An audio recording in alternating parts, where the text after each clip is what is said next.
예, 오늘 주제는 일단 포스트 머티리얼하고 렌더 타겟을 이용해서 그 일반적인 이제 렌더링 씬들보다는 좀 더 확장된 화면 연출을 하는 방법을 이제 좀 소개를 해드릴 건데요. 오늘의 큰 줄기는 일단 1번은 이제 포스트 머티리얼에 대해서 좀 개략적인 설명과 예제들을 좀 보여드릴 거고요. 어떻게 만드는지도 보여드리고요. 그리고 렌더 타겟과 씬 캡처를 사용해서 그 전에는 좀 이런 게 되나 싶었던 것들 어떻게 하는지도 좀 보여드리고, 그리고 마지막으로는 이제 컷씬에서 이런 것들을 다 활용해서 시퀀서로 제어하고 연출하는 법을 보여드리도록 하겠습니다. 네. 이제 혹시나 제목만 보고 오해하시는 분들이 계실 수도 있기 때문에 미리 설명을 드릴게요. 오늘 제가 할 주제는 여기 있는 것들하고는 거리가 있습니다. 원래 뭐 포스트 프로세스 볼륨에 이렇게 있는 파라미터들, 툴에 노출되어 있는 파라미터들 설명 그런 거 안 드릴 거고요.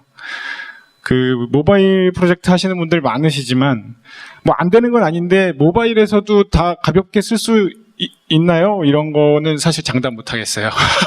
안 되는 건 아닌데 뭐 기본적으로 범용성은 다 있는데, 하지만 뭐 가볍게 되냐, 뭐 그건 가볍냐 무겁냐는 사실 우선순위에 따라서 굉장히 상대적인 거니까 동작은 하지만 뭐 부담 없이 쓰셔도 됩니다. 그런 거는 제가 보장하지 못합니다. 그리고 뭐 그런 거 있잖아요. 엔진 깔아서 한두 달 써보고 언리얼 문서만 보면 다 따라 할 수 있는 그런 거는 일단 건너뛸게요. 뭐 물론 기본부터 조금 설명을 드리긴 할 텐데 아주 기초만을 다루는 발표는 아닙니다. 이런 거를 혹시라도 기대하고 이런 거겠지 하고 오셨으면 지금이라도 늦지 않았습니다. 저기 옆방에 재밌는 거 많이 하는데 지금 빨리 아무도 안 가시네요. 네, 감사합니다. 네. 일단 포스트 머티리얼에 대한 간단한 기본 개념하고 몸풀기부터 설명을 드리도록 하겠습니다. 뭐 한 번도 사용해 보신 적이 없으신 분들도 계실 거기 때문에 일단은 아주 간단한 설명부터. 일단 포스트 머티리얼 어떻게 쓰나요? 네, 이거 뭐 사실 짧게 빨리빨리 넘어갈게요. 머티리얼 에셋을 만드시면 되고요. 언리얼 에디터에서 보여드릴게요. 여기 에디터 이렇게 띄우면 네, 여기서 이렇게 머티리얼 에셋 만드시면 되고요. 머티리얼 도메인을 포스트로 설정하시면 돼요. 야, 이게 화면이 두 개라서 죄송합니다. 여기서 머티리얼 도메인을 포스트 프로세스 보이시죠 여기? 이렇게 설정하시면 되고요.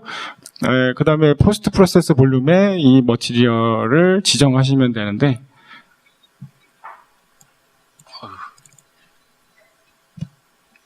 야, 이거 조금 어렵네요. 포스트 프로세스 볼륨에다가 머티리얼 배열을 이렇게 추가하시면 돼요. 이것도 보여드려야 되나?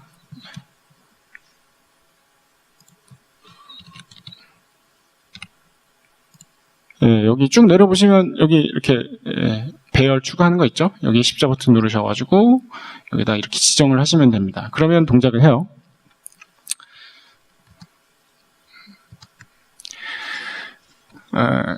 그 다음에 이제 포스트 머티리얼을 생성하시면 이제 포스트 머티리얼의 위치가 이제 나올 거예요. 그게 뭐냐면 이제 블렌더블 로케이션이라고 해서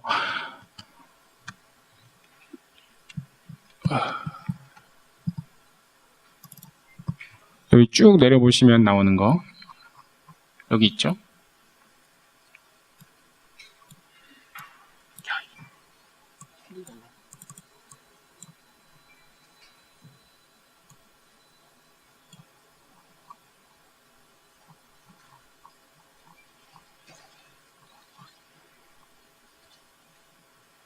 여기 보시면 애프터톤 매핑, 그리고 눌러보시면 더 있는데 뭐 비포톤 매핑, 뭐 비포 트랜스루센시 있죠. 아마 기본적으로는 애프터 톤 매핑이나 비포 톤 매핑 둘 중에 하나를 대부분 쓰시게 될 건데, 예. 근데 이제 그럼 뭐가 다른 거냐? 이 포스트 프로세스도 사실 여러 단계에 걸쳐서 실행되기 때문에 이 머티리얼이 어느 단계에서 동작할 거냐를 이제 정하는 거예요.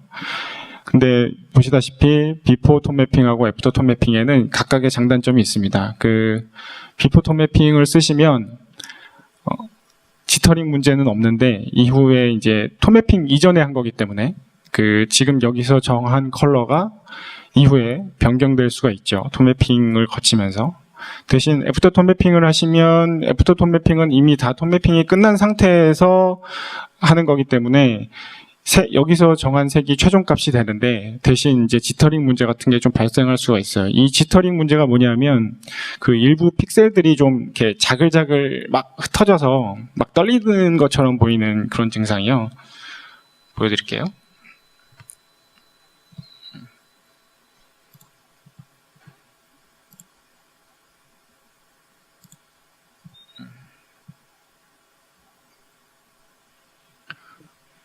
이거 되게 안 보이는데?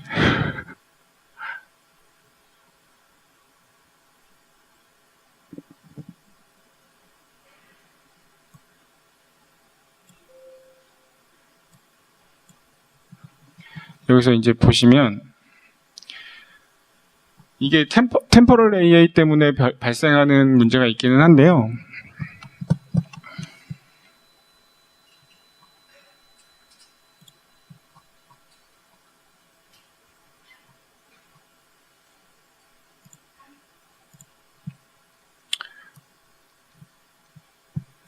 여기서 자세히 보시면 잘 보이시나? 이 약간 떨리듯이 요 픽셀들이 좀 떨리듯이 보이는 현상이 보이실 거예요. 근데 이게 이제 템포럴 AI 때문이라서 이걸 만약에 템포럴 AI를 안 쓰고 FXAA 같은 걸 쓰겠다 하면 그러면 이제 그런 문제는 없어집니다. 그래서 템포럴 AI를 쓰실 거라면 이제 이 지터링 문제를 좀 감수하고 애프터 톤 매핑을 쓰든가 아니면 지터링이 너무 보기 싫다. 근데 템포럴 AI는 써야겠다 하시면 비포 톤 매핑을 쓰시는 편을 추천을 드립니다. 기본적으로 동작은 다 같게 해요. 어느 시점에 할 거냐만 차이가 있지. 그러니까 컬러에 민감한 머티리얼이면 애프터 톤 매핑을 쓰시는 게 좋고요. 지터링이 거슬리시면 비포 톤 매핑. 다음은 일단 포스트 머티리얼을 위한 일단 기본 개념으로서 이제 머티리얼을 생성했으면은 내용을 짜봐야죠. 포스트 머티리얼에서 사용하는 노드 중에서 역시 제일 중요한 거는 이 싱컬러 노드입니다. 이게 이제 그 언리얼 엔진 4가 되면서 디퍼드 렌더링으로 기본 이제 렌더 파이프라인이 바뀌었기 때문에 거의 대부분 여기 이미 화면에 필요한 오브젝트들을 모두 버퍼에 그려 넣은 후에 이 신 컬러 노드를 이용해서 아주 많은 정보를 노드로부터 얻어올 수가 있습니다.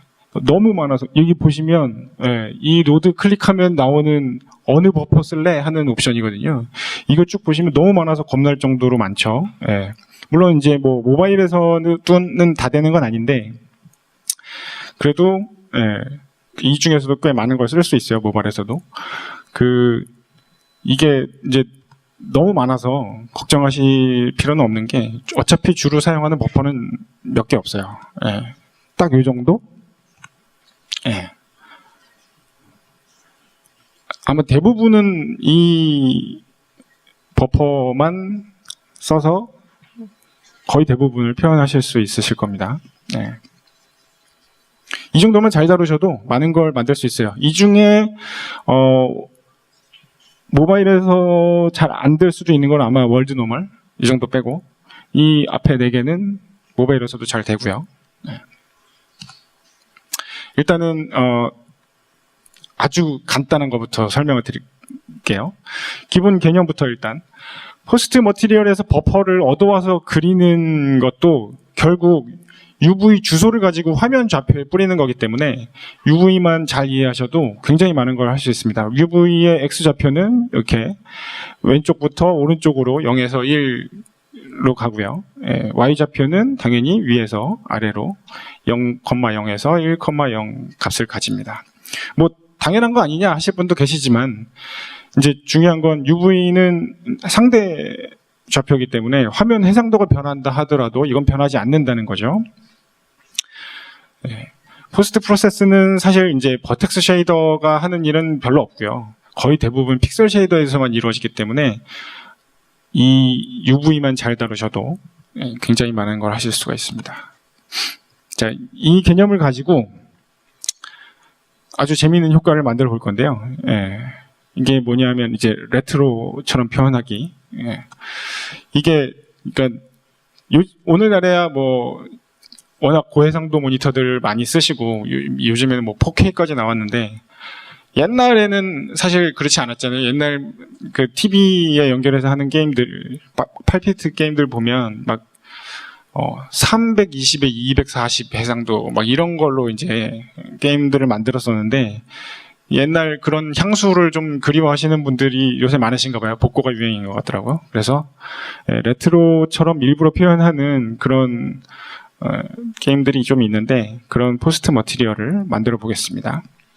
사실 뭐 이 영상을 보시면 이제 딱 아실 수가 있지만 그 일부러 열화시켜서 해상도를 아주 많이 낮춘다고 하면 사실 모자이크죠. 모자이크를 만드는 행위랑 같습니다. 그 여러분들이 포토샵에서 모자이크 필터 쓰면 나오는 그런 거. 자, 이걸 어떻게 만드느냐? 원래대로라면 이제 0,0에서 1,0 사이에 해상도 수만큼 나눈 주소가 나올 테니까 굉장히 많겠죠. 굉장히 정밀도가 높을 거예요. 작은 정밀도 막 0.001 막 이런 정도의 작은 정밀도를 가진 UV 주소를 일부러 소수점 몇 자리 이하는 버리는 거예요. 어떻게 버리냐면 뭐 이미 그 쉐이더에 있는 예약어가 있죠. 플로어라는 예약어가 있는데 이 플로어라는 예약어를 써서 소수점 그 정수 이하는 버리는 처리를 할 수가 있습니다. 그러면 일부러 원하는 해상도만큼 UV 주소에 곱한 다음에 소수점 이하를 플로어로 버리고 그 다음에 다시 아까 곱했던 만큼 나누면 되는 거겠죠. 실제로 이제 엔진에서 보여드릴게요.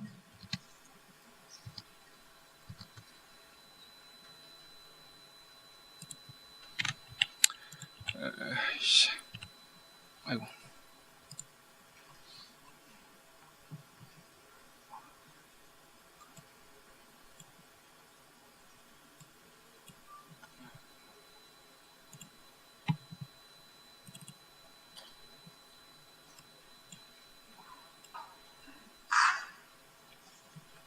잠깐만요. 이게 제자리에서 봐야 좀 잘 보일 것 같아가지고.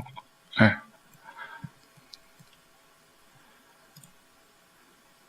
화면 보이시죠? 네. 이렇게 했다가 이렇게 했다가 이걸 지금 뭘로 제어하고 있냐면 그냥 신텍스처의 UV를 그냥 이렇게 물린 거예요. 네. 아까 설명드린 그거대로 이거를 이렇게 제어하면 여기 프리뷰가 보이니까 이걸로 보시면 되겠네요. 네. 이 값을 이렇게 늘리면 고해상도가 되는 거고 작게 만들면 저해상도가 되죠. 네. 이렇게 보여드릴게요. 그런데 이제 이걸 보시면 약간 어색한데? 라고 느끼는 부분들이 있으실 거예요. 그걸 설명을 드릴게요. 화면의 가로 세로를 같은 개수로 나누면 픽셀 하나의 가로 세로 크기가 달라지겠죠. 네, 찌그러져 보이죠, 픽셀이. 잘 생각해보면 사실 당연한 거예요. 지금 보시면 네. 픽셀의 가로 세로 크기가 다르죠. 그러니까 UV는 X축, Y축이 0에서 1까지 이제 같은데, 그걸 전부 같은 개수로 나눈다고 하면, 그러니까 한마디로 화면은 정사각형이 아닌데, 그걸 똑같은 개수로 나누면 당연히 픽셀이 찌그러지겠죠. 렌더링할 화면의 가로, 세로 비율이 다르니까. 그러면, 이 화면의 가로, 세로 비율을 구할 수는 없느냐? 있습니다. 화면 뷰포트의 비율을 구하는 노드가 있습니다. 뷰 사이즈 노드가 있고요. 그리고 씬 텍스처 노드에서 사이즈라는 핀을 뽑으셔도 돼요. 그러면 보여드릴게요. 밑에다가 준비를 해왔죠. 사실 여기 위에는 아까 그거랑 똑같아요. 근데 무슨 뜻을 했냐면 뷰 사이즈를 이용해서 이렇게 나눈 겁니다. 그래서 1대 가로 크기, 세로 크기죠. 크기만큼 투 벡터를 만들어준 다음에 걔를 곱했어요. 그러면 어떻게 되느냐? 짠. 픽셀들이 정사각형이 됐죠. 이런 식으로 그 화면의 뷰포트 사이즈에 따라서 다른 처리를 해주실 수가 있습니다. 이게 사실 중요한 이유가 뭐냐면 여러분들이 어떤 게임을 출시했을 때 이 화면의 비율이 어떻게 될지 모르잖아요. 사용자의 PC 환경에 따라서 얼마든지 달라질 수 있거든요. 그래도 어떤 비율을 유지하게 만드는데 이 노드가 굉장히 유용하게 쓰이실 거예요.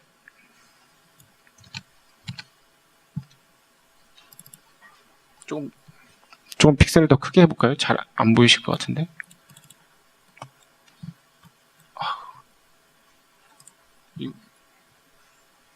얘가 안 보인다.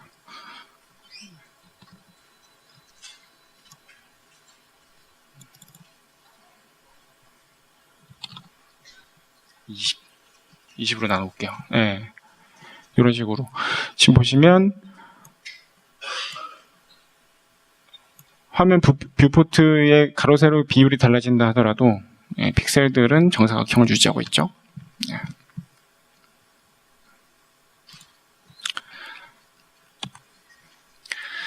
이걸 이제 잘 응용하면 여러 가지 재미있는 효과들을 만들 수도 있는데요. 저 같은 경우는 이제 이걸 플립북을 이용해서 패턴을 넣어서 매트릭스 같은 효과도 한번 만들어 봤어요. 한번 에디터에서 보여드릴게요.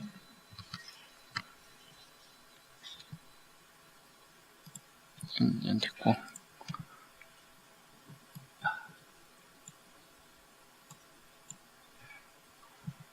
일부러 보기 편하시라고 이런 식으로. 이게 뭐냐면,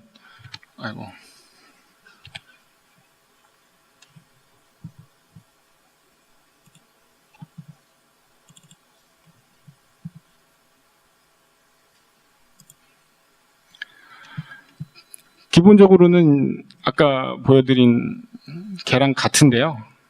여기 보이시죠? 이걸 뽑아와서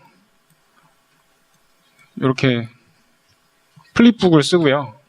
화면의 밝기나 이제 뎁스 같은 거를 이제 이 플립북의 UV 좌표처럼 이용해서 잘 보이시나요, 이게? 요 텍스처를 샘플링 하도록 만든 겁니다.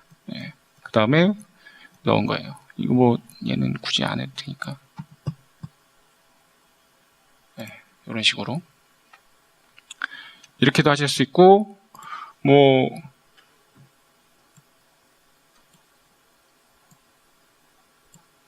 이런 식으로 꼭 마치 이제 인쇄물 나온 것처럼 이런 식으로 표현하실 수 있어요. 똑같습니다. 원리는 기본적으로 똑같습니다.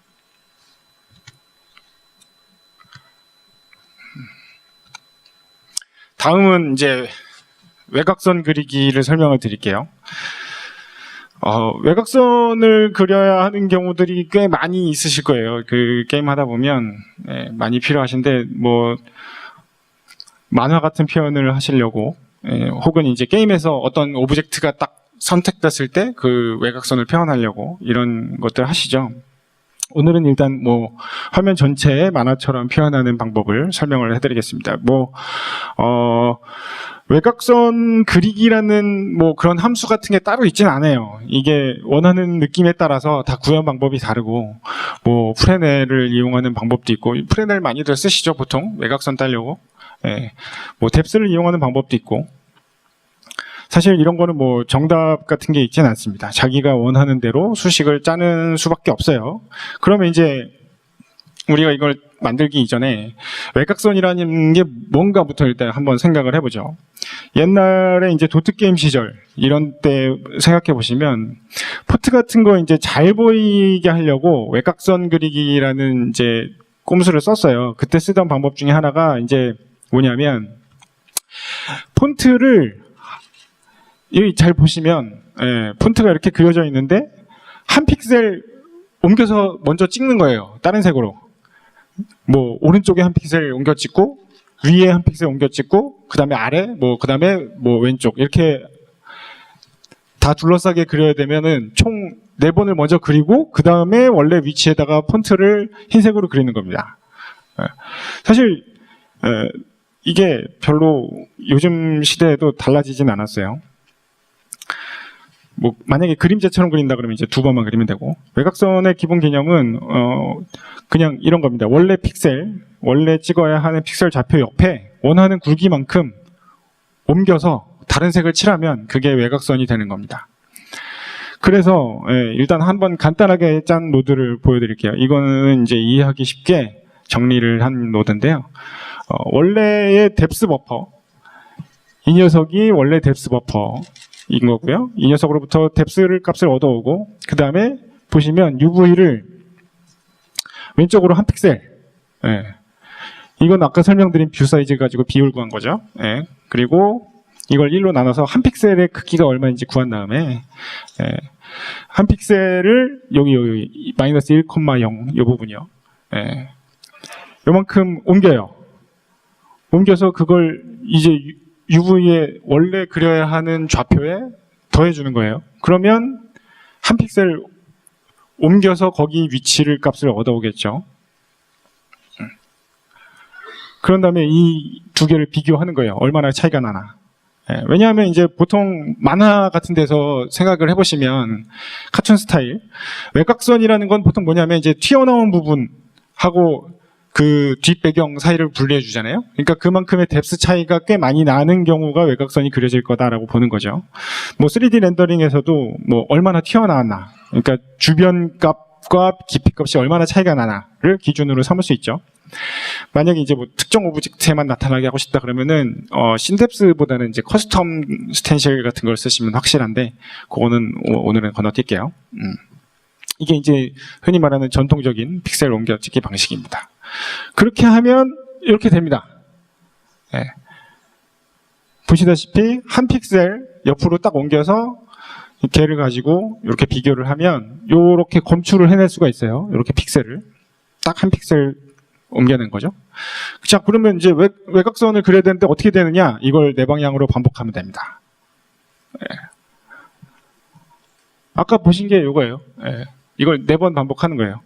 아까는 이제 한 픽셀만 옮겨서 비교한 거고, 외곽선이라는 건 이제 둘러싸야 되니까 저 옮겨찍기를 반복하는 거죠. 총 4번. 네, 뭐 복잡해 보이지만 뭐 아까 그거 딱 4번 반복한 거. 원래 그런 겁니다. 세상에 쉬운 길은 없어요. 토스트의 효과라는 거는 거의 대부분 반복 처리로 얻을 수 있는 게 많습니다. 실제로 이제 엔진에서 보여드릴게요.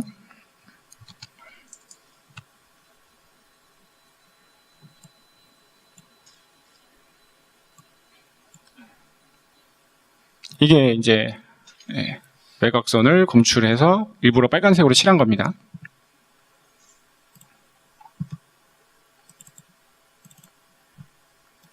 아까 보여드린 그 노드. 그냥 4번 반복한 거예요. 자, 그러면 이제 뭐 이게 끝이냐? 뭐 그러면 좀 아쉽잖아요. 그러니까 제가 이거, 네. 좀 응용을 해봤어요. 그래서 이제 외곽선이 너무 깔끔한 것보다 이제 만화적인 느낌을 살리고 싶은 거니까 마치 연필이나 붓으로 이제 한 것처럼 표현하는 걸 한번 해봤는데요. 몇 픽셀 옮겨 찍을 거냐, 여기에다가 이제 좀 랜덤한 값을 넣어주면 다양한 느낌을 내실 수가 있습니다.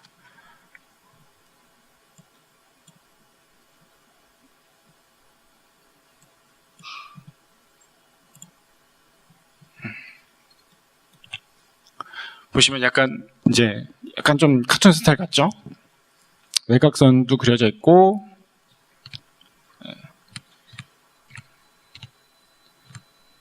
이게 뭐 라이팅 하는 쉐이딩을 바꾼 게 아니고요, 포스트만 가지고 처리한 거예요. 이걸 이제 어떻게 했냐면, 요거 이제 익숙하시죠? 아까 보신 거. 거기다가 뒤에다가 그냥 조금 더 랜덤한 노이즈를 집어넣은 거예요.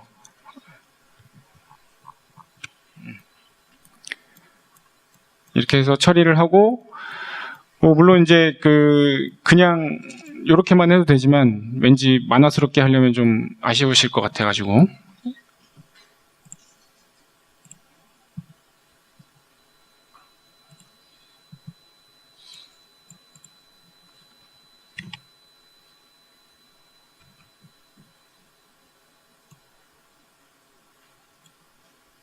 뭐 이렇게도 할 수 있고요.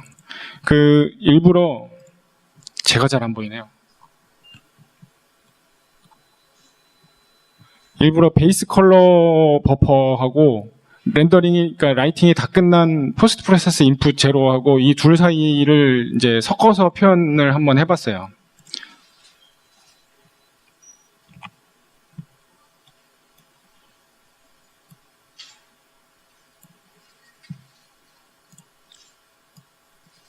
만약에 그냥 이렇게만 한다고 하면 베이스 컬러가 그냥 잠깐만요. 그냥 베이스 컬러만 쓰면 이렇게 되고요. 이거는 이제 우리가 이 각각의 머티리얼들이 베이스 컬러 노드에다가 물리시잖아요. 걔가 그대로 버퍼에 저장이 된 거고요.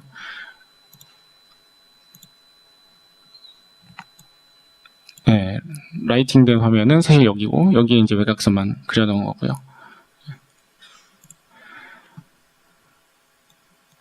얘는 이제 아까 UV를 가지고 레트로 표현을 했잖아요. 그걸 이제 컬러에다가 해본 거예요. 컬러에다가 하면 어떻게 되느냐면, 컬러에다가도 몇 단계로 나눠서 소수점 이하를 버릴 것이냐, 이걸 이제 하면 이런 식으로 마치 포토샵에서 포스터라이즈 하시는 것처럼 이렇게 표현하실 수가 있습니다. 이러면 좀 더 이제 만화 같죠? 왠지 좀 약간 마블 스타일 같기도 하고. 네, 아닌가? 나만 그런가?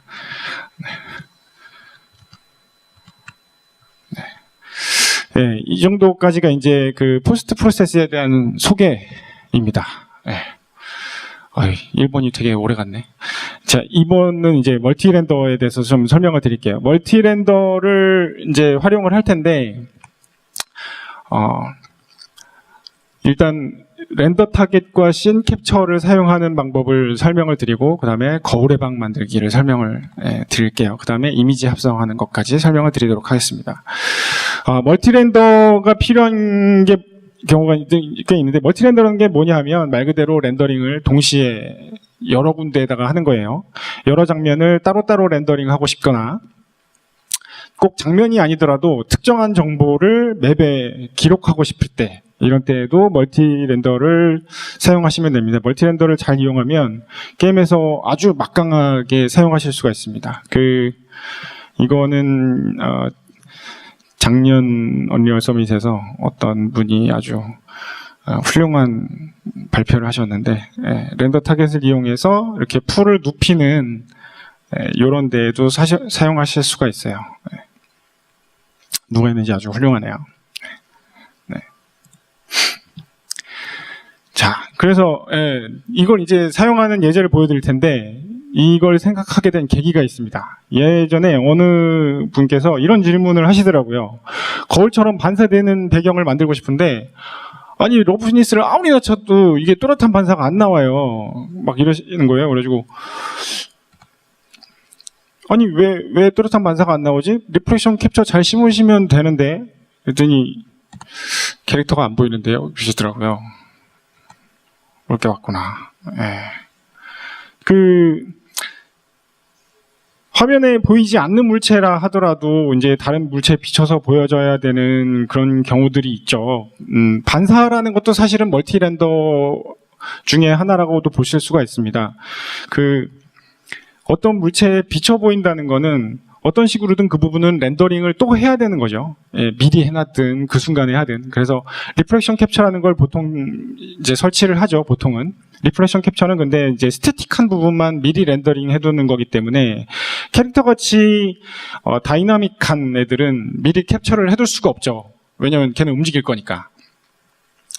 그래서 뭐 아쉬운 대로 이거라도 쓰세요 하고 이제 엔진에서 준비해 놓은 게 스크린 스페이스 리플렉션 같은 거지만 스크린 스페이스 리플렉션도 화면에 안 그려지는 부분까지 그려주진 않기 때문에 뭐 이거 왜 이렇게 어디 군데군데 빈 거 같냐, 왜 안 쨍하냐 이렇게 불만이신 분들 계시죠. 사실 다이나믹 오브젝트를 반사하는 건 실시간 렌더링에서는 매우 힘든 일이었습니다. 지금까지 렌더링의 역사를 보면 이거 이제 보시면 슈퍼마리오 선샤인이라는 옛날 게임인데 이게 당연히 되는 거라고 생각하시는 분들이 많은데 사실 실시간 렌더링에서는 매우 부담되는 처리예요. 화면 안에 보이는 애들을 그리는 것만 해도 사실은 버거우니까. 그래서 게임에서는 매우 제한적으로 일부 케이스에서만 구현해왔습니다. 오래전부터 아주 트릭으로만 구현해왔던 거예요. 지금 여기도 잘 보시면 아시겠지만 여기에 이렇게 캐릭터들이 반사돼서 보이고 있는데 굉장히 해상도가 낮죠. 얘는 해상도가 낮기도 하고 여기 보시면 다른 오브젝트들은 안 그리고 딱 얘하고 얘만 그리고 있는 거예요. 그러니까 일부러 선별해서 딱 보여줘야 할 애들만 그려오던 그런 시대였죠. 그 중에 이제 뭐 언리얼에서는 여러 가지 이런 걸 위해서 여러 가지가 준비되어 있기는 하지만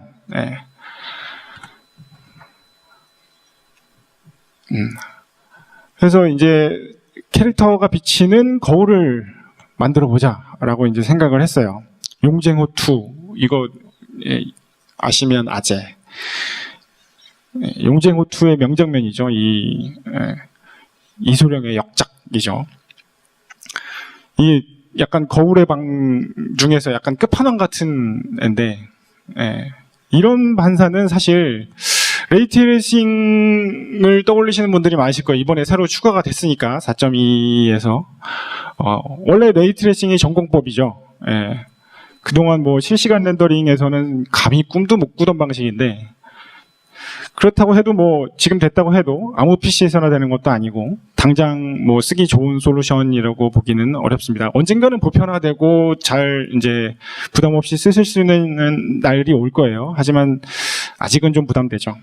그리고 뭐 플레이너 리플렉션이라고 언리얼에 준비된 모드도 있습니다. 근데 이게 프로젝트 세팅에서 켜줘야 되는데 그렇게 되면 기본적으로 베이스 패스 연산량이 올라가요. 그래서 좀 부담되기도 하죠. 사실 뭐 플레이너 리플렉션도 레이트레이싱하고 동작하는 원리는 거의 같습니다. 반사 벡터를 가지고 한 번 더 렌더링 하는 거니까.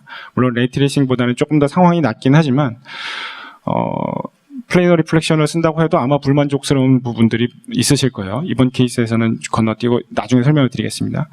그래서 이번 실험에서는 렌더 타겟과 싱캡처를 이용해서 할 겁니다. 자, 준비물은 뭐냐면 렌더 타겟, 그리고 싱캡처 벡터, 그리고 거울에 쓸 머티리얼 이 세 개를 준비를 할 겁니다. 렌더 타겟은 그냥 만드시면 돼요. 이렇게 브라우저에서 우클릭해서 쭉 눌러보면 나오는데 여기서 일단 저는 큐브 렌더 타겟을 쓸 겁니다. 렌더 타겟을 생성하시면 그냥 이렇게 브라우저에 나와요.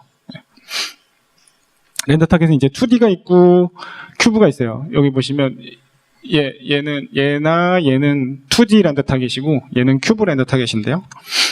그리고 싱캡처도 뭐 그냥 검색하면 나와요. 바로 모드 창에서 신캡처라고 검색하면 신캡처 2D, 신캡처 큐브 얘네가 나옵니다. 얘네는 액터예요. 왜냐하면 맵에다가 이제 배치를 해야 되니까 액터로 배치를 하시면 됩니다. 그래서 그 중요한 게 여기 있는 요 두 개 타입이 렌더 타겟 타입하고 같아야 돼요. 신캡처도 2D 타입하고 큐브 타입이 있으니까 타입에 맞게 2D 렌더 타겟은 신캡처 2D에 지정하시고, 만약에 큐브 렌더 타겟을 생성하셨으면 신캡처 큐브에다가 생성하시고, 약은 약사에게, 진료는 의사에게. 썰렁해서 죄송합니다. 그 다음에는 이제 거울 머티리얼을 만들 건데요. 거울에다가 사용할 머티리얼이에요. 아까 생성한 렌더 타겟, 그 녀석을 이제 이미시브에다가 물려줄 건데요. 이 경우에는 이제 큐브 타입 렌더 타겟을 썼고요. 여기에다가 반사 벡터를 물려줄 겁니다. 이렇게만 하면 아주 깔끔하게 딱 되면 좋겠지만 약간의 보정 연산이 필요해요. 이 부분에서는. 미리 설명을 드리고 보여드릴게요. 시차 보정 반사라는 게 있습니다. 그게 뭐냐면 카메라가 설치된 위치가 사실 그 카메라로부터 캡처를 할 건데, 내가 원하는 건 이 물체에 반사돼서 보이는 애잖아요. 그런데 캡처한 위치하고 반사된 위치는 다르기 때문에 이 위치의 차이만큼 보정해 줄 필요가 있어요. 사실 우리가 원하는 거는 이렇게 되는 거죠. 왼쪽에 있는 화면이 아니라 오른쪽에 있는 화면처럼 되는 걸 원하는 거죠. 그래서 이제 원래대로라면 실시간으로 반사 벡터를 따라가서 어디에 부딪히는지를 찾은 다음에 그걸 렌더링해야 정확한 이미지가 나오는데, 사실 그러면 그게 레이트레이싱이에요. 그래서 아주 정확하진 않더라도 좀 쉽고 간단한 방법 없냐? 뭐 있긴 있습니다. 시차 보정 반사 벡터 중에 구하는 공식 중에 제일 싼 게 이거예요. 간단한 게. 이게 영어로 써져 있어서 좀 겁나실 수도 있지만, 이게 뭐냐면 여기 C라고 된 게 이제 캡처한 위치, 그리고 실제로 렌더링 할 때 카메라가 반사돼서 보는 면, 그리고 여기서 반사된 벡터는 이쪽으로 쭉 가겠죠. 그러면 실제로는 여기에 있는 이미지를 가져올 텐데, 사실은 그게 아니죠. 캡처는 여기서 했기 때문에 여기 있는 이미지를 가져오게 될 거예요. 여기 마우스 커서 보이시죠? 이 차이만큼을 보관해 주는 거예요. 겁먹지 마시고, 여기 노드를 그려놨으니까 이 노드샷을 쓰시면 됩니다.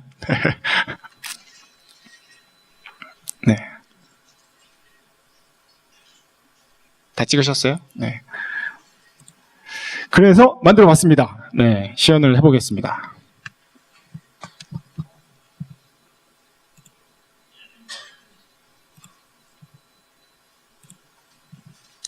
이거 사운드 나와야 되는데 혹시 나오나?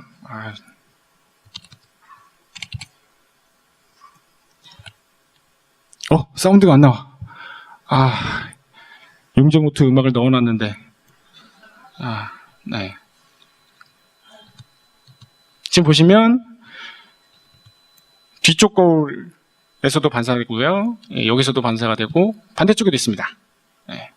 이 공이 뭐냐면 이거 게임 모드 때문에 지금 캐릭터 대신 얘가 나오고 있는 건데 얘는 없다 쳐주시고, 이렇게 거울의 방 같은 거를 만들어 봤습니다. 이게 이제 보시면 이렇게 있어요. 여기에 신캡처를 여기에다 박아 놓은 거고요. 여기에도 있고요. 여기에도 있습니다. 이렇게 배치해 놓고 얘가 그리고 있는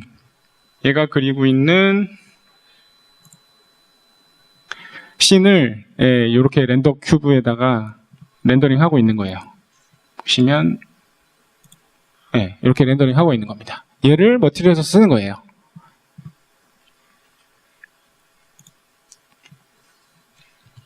이 거울이 그 머티리얼을 쓰고 있는 겁니다. 이 거울에다가는 아까 제가 찍으시라고 노드 보여드린 걔를 넣으시면 돼요. 그럼 끝납니다. 그 포지션 값에다가는 요 씬캡처 액터의 요 포지션이 있죠? 요 포지션. 걔를 넣어주시면 되고요.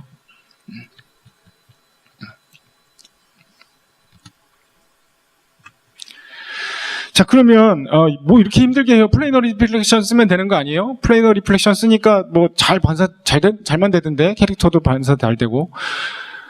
이런 문제가 있습니다. 네, 플레이너 리플렉션을 쓰면 거울에 반사된 상까지 다시 반사시켜주진 못해요.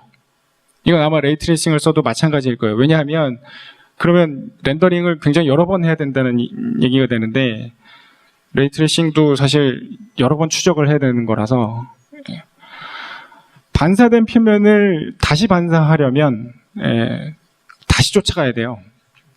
그래서 이제 사실 처리량이 어마무시해집니다. 씬캡처 같은 경우에는 아까 보신 것처럼 이미시브에 물린 머티리얼을 그대로 렌더링한 거기 때문에 그대로 담을 수가 있었어요. 물론 그게 가볍다는 뜻은 아닙니다. 그래서 뭐 각각의 장단점이 있는데 거울의 방 같은 경우에는 오히려 이게 더 낫더라. 자, 그래서 이렇게 렌더 타겟을 사용하는 법까지 보여드렸고요. 합성을 이제 해봐야죠. 두 개의 영상을 합성하는 거 이제 TV나 뭐 영화 이런 데서 많이 보셨죠. 이런 거,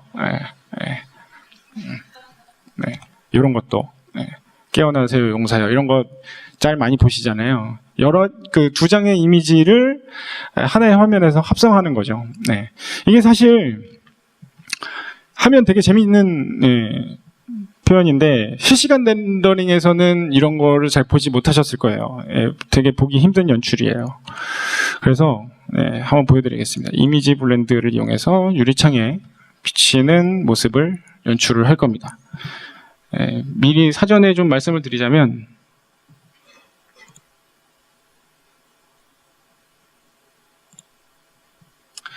이게 원래는 그 사운드가 나와야 제맛인데 안타깝네요.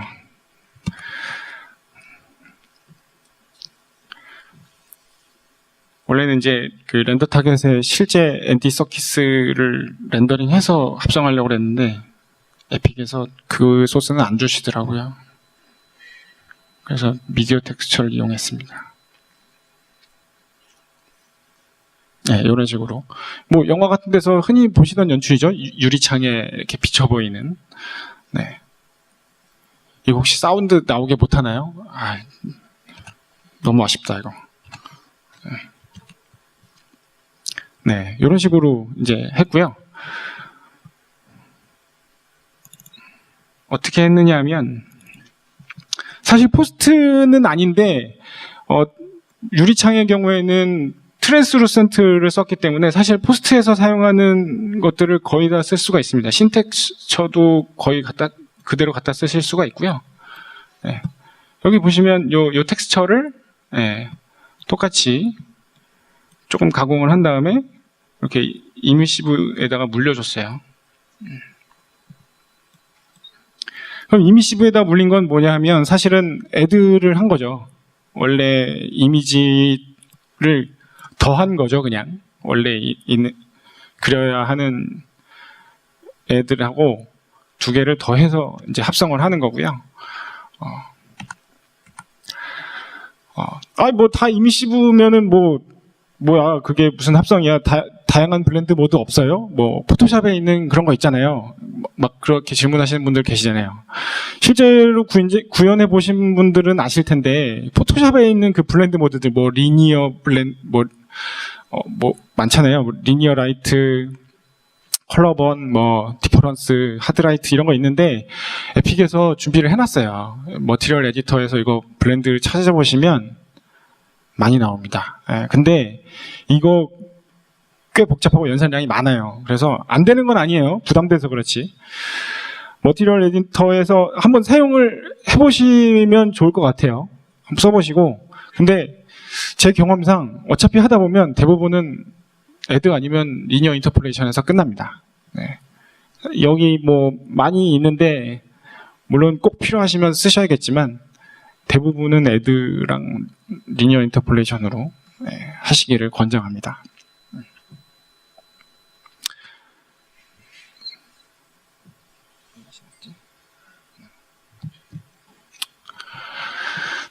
다음은 이제 컷신에서 활용하기. 아까 사운드가 나왔으면 좀 더 보여드릴 텐데 아쉽네요. 혹시 사운드 나오게 할 수 없나요? 여기 진행하시는 분 안 계신가? 네, 안 계신가 봐요.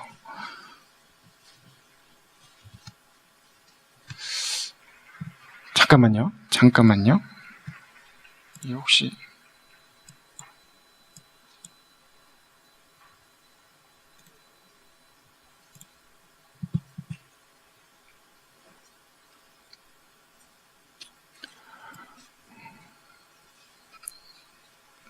제가 생각한 것보다 조금 말을 빨리 했나 봐요. 되게 지금 시간이 아니구나.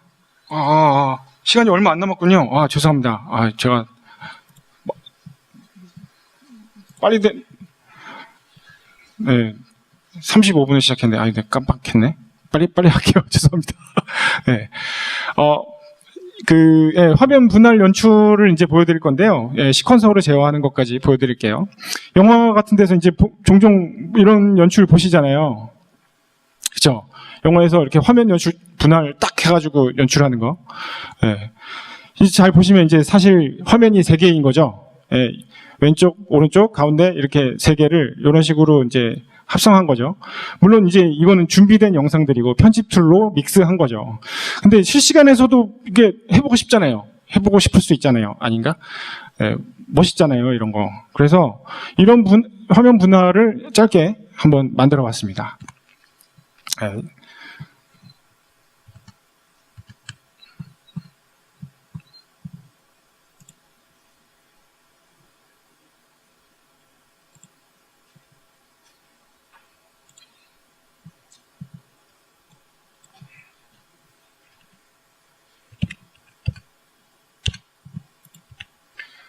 이거 사운드 나와야 되는데.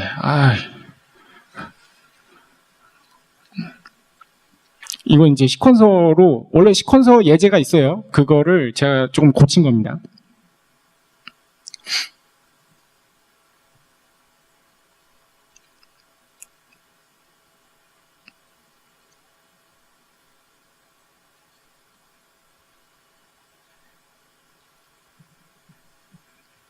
많이 보셨을 화면이긴 한데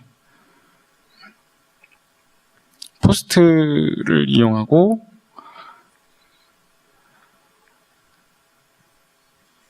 화면 분할을 이제 이용해서 장면을 연출할 거예요. 이런 식으로.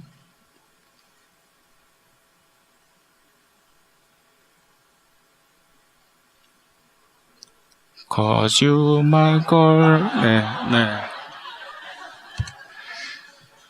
이 힘들게 사운드까지 넣어놨는데 안 나오네.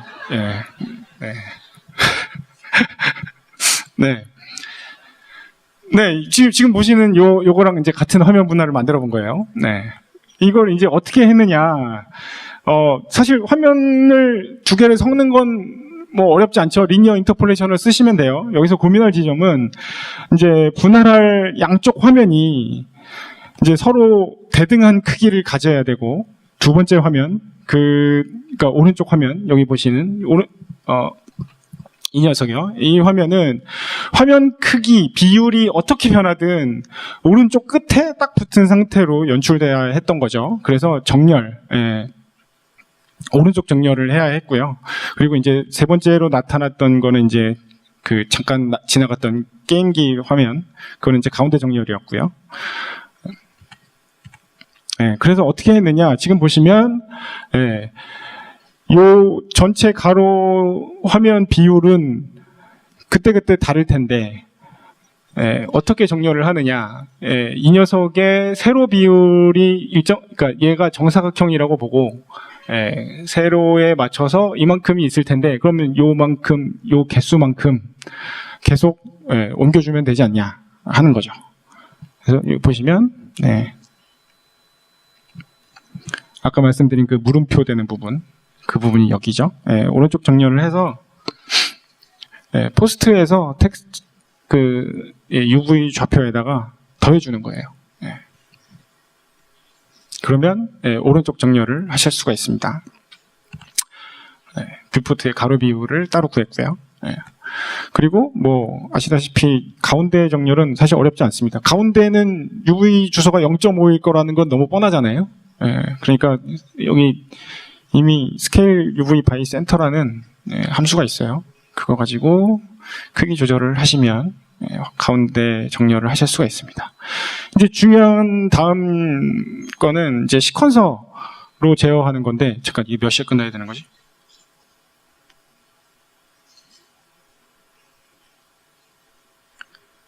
(35분에) 끝나야 되는 건데 지금 빨리 설명을 드릴게요. 질문을 받을 시간이 없겠네. 네.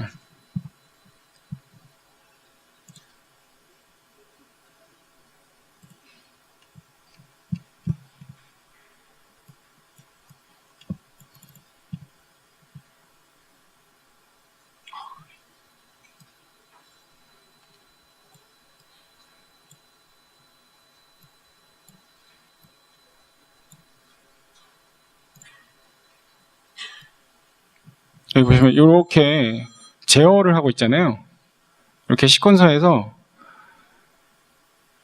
옆으로 스크롤되고 위로 올라오고, 이걸 이제 제어를 했어요. 어떻게 했느냐면, 사실 그 머티리얼의 경우에는, 일반적인 머티리얼의 경우에는 이렇게 오브젝트가 있고 이 녀석을 제어하는 머티리얼이 있는 경우에는, 이미 그 액터에 어사인된 머티리얼이 있는 경우에는 이 시퀀서 트랙에서 제어를 하실 수가 있어요. 그 머티리얼의 파라미터를. 얘가 동적인 다이나믹 머티리얼 인스턴스로 자동으로 변환을 해줍니다. 근데 문제는 이제 포스트 머티리얼이잖아요. 포스트 머티리얼의 경우에는 이게 어떤 액터에 지정된 게 아니에요. 포스트 프로세스 볼륨에 지정이 되어 있는 거지.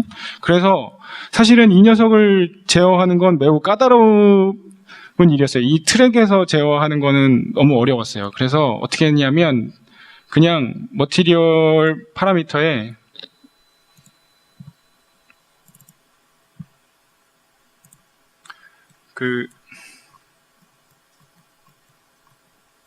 얘가 아니네. 얘가 아니네요. 잠깐만요.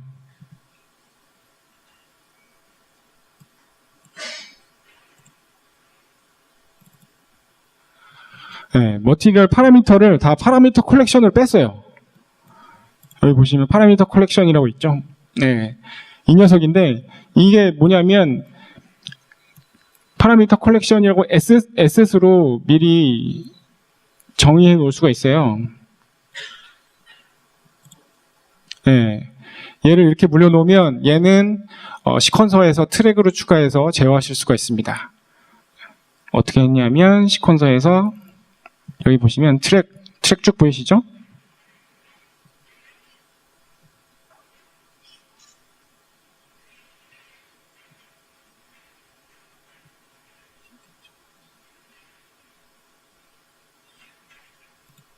예. 파라미터 컬렉션을 여기 추가를 해놨어요. 여기 트랙에서 검색하시면 나와요. 파라미터 컬렉션 트랙을 추가하실 수가 있습니다. 그래서 그 파라미터 컬렉션에서 다 제어를 했어요. 이렇게 제어하시면, 이렇게 실제 이제 머티리얼에서는 그 파라미터 값을 받아오는 거고, 제어는 이 시퀀서에서 하는 거죠. 이런 식으로 처리했습니다. 물론 그 블루프린트의 이벤트 제어를 하실 수도 있는데, 블루프린트의 이벤트 제어 같은 경우에는 런타임에서만 확인할 수 있기 때문에, 사실 이렇게 아티스트가 연출만을 위해서 시퀀서 작업을 하는 동안에는 파라미터 컬렉션을 쓰시는 편이 훨씬 수월하실 거라고 생각합니다. 이렇게 원하는 파라미터를 제어했습니다. 이상입니다. 네, 오늘은 여기까지. 네.